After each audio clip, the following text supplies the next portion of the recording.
پرہیزگاروں کے لیے ان کے پروردگار کے ہاں نعمت کے باغ ہیں۔ کیا ہم فرما برداروں کو نافرمانوں کی طرح نعمتوں سے محروم کر دیں گے؟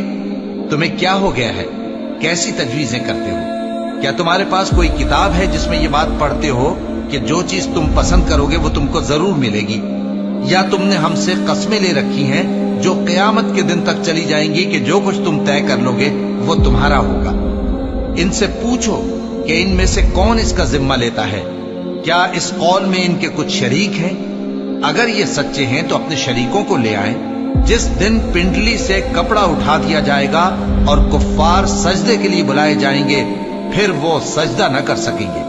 ان کی آنکھیں جھکی ہوئی ہوں گی اور ان پر ذلت چھا رہی ہوگی، حالانکہ پہلے اس وقت سجدے کے لیے بلائے جاتے تھے جبکہ وہ صحیح و سالم تھے۔ سو مجھ کو اس کلام کے جھٹلانے والوں سے سمجھ لینے دو۔ ہم ان کو آہستہ آہستہ ایسے طریق سے پکڑیں گے کہ ان کو خبر بھی نہ ہوگی، اور میں ان کو مہلت دیے جاتا ہوں، میرا داؤں بڑا مضبوط ہے۔